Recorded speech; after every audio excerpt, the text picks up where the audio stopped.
अजीज तुल्बा इकराम और अजीज दोस्तों, अस्सलाम वालेकुम वरहमतुल्लाहि वबरकातुहू। मुलाजमत के हुसूल के लिए दरखास्त लिखने का तरीका आज की वीडियो में हम जानेंगे। ये दरखास्त एक तो फर्स्ट ईयर के तुलबा के लिए बहुत अहम है कि फर्स्ट ईयर के पेपर के अंदर ये दरखास्त अक्सर आ जाती है। ये सवाल नंबर 7 होता है पेपर में और इसके 10 नंबर होते हैं।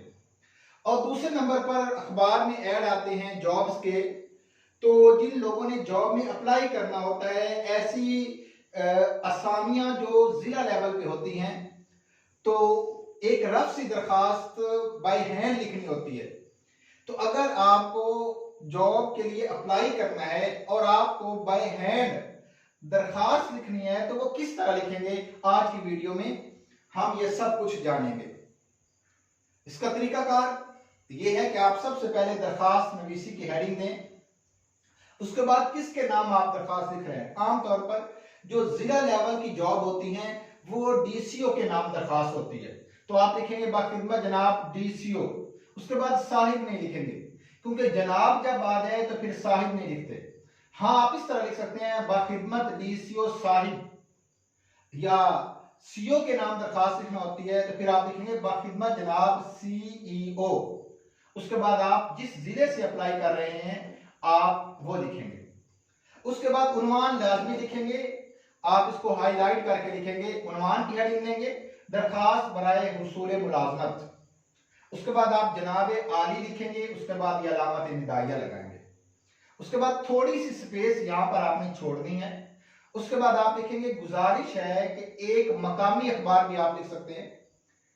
अखबार का आगे नेम लिखेंगे, कोई भी अखबार हो। फॉर एग्जांपल नवाए वक्त है तो आप लिखेंगे गुजारिश है कि एक अखबार नवाए वक्त के तवस्सुत से, तवस्सुत का मतलब होता है वसीले से, मुझे पता चला है कि आपके जेर साया दर्जा चहारम की चंद असामियां खाली हैं।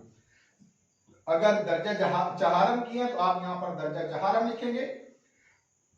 अगर क्लर्क की असामियां हैं तो आप यहां पर लिखेंगे क्लर्क की चंद असामियां खाली हैं। या इसी तरह कहीं आप प्राइवेट किसी इदारे के अंदर आप अप्लाई करना चाहते हैं, तो यहां पर आप जिस चीज के लिए अप्लाई, बतौर माली आप अप्लाई करना चाहते हैं किसी प्राइवेट इदारे में, तो आप लिखेंगे माली की चंद असामियां खाली हैं। इस सिलसिले में मैं खुद को एक मजबूत उम्मीदवार की हैसियत से पेश करता हूं। उसके बाद मेरे कवायद दर्ज नीचे आप अपने कवायद लिखेंगे। आपने जो कुछ किया, जाहिर सी बात है जो दर्जा चहारम में अप्लाई करने वाला है उसकी मिडल और मैट्रिक होगी ज्यादा से ज्यादा। और अगर आप क्लर्क के लिए अप्लाई कर रहे हैं तो आप यहाँ पर मैट्रिक लिखेंगे। मैट्रिक के साथ आप इंटर लिखेंगे, किस डिवीजन से आपने पास किया, किस साल पास किया वो आप लिखेंगे। आप लिखेंगे कि मेरी जो टाइपिंग स्पीड है वो 40 है, क्योंकि वो कम से कम भी 30 होनी चाहिए। आप 40 लिखें, मेरी जो टाइपिंग स्पीड 40 है और मैंने एक 6 माह का डिप्लोमा किया हुआ है। अगर आप क्लर्क के लिए अप्लाई करना चाह रहे हैं तो आप डिप्लोमा भी लिखेंगे। और उसके बाद आप लिखेंगे कि मैंने एक प्राइवेट फैक्ट्री में या इदारे में मैं इतने माह बतौर कंप्यूटर ऑपरेटर काम भी किया है। तो जाहिर सी बात है अजीज दोस्तों, आप जो कवायद लिखेंगे वो आप उस जॉब के मुताबिक लिखेंगे। और उसके बाद आप अपनी जो इज़्दवाजी हैसियत है वो भी लिखेंगे। उम्र लिखेंगे, मेरी उम्र 20 साल है, मैं ये गैर शादीशुदा हूं। अगर आप शादीशुदा हैं तो आप यहाँ पर शादीशुदा लिखेंगे। उसके बाद नीचे लिखेंगे जनाब अली मैं गरीब लेकिन मेहनती और दयानतदार इंसान हूं। मैं आपको यकीन दिलाता हूं कि मैं अपने फराइज मनसबी पूरी दयानतदारी और लगन से अदा करूंगा। आपके जेर साया मुझे मौका फराहम, आप अपने जेर साया मुझे मौका फराहम करें, मैं ताहयात आपका शुक्रगुजार रहूंगा। ज्यादा तवील नहीं होनी चाहिए आपकी दरखास्त।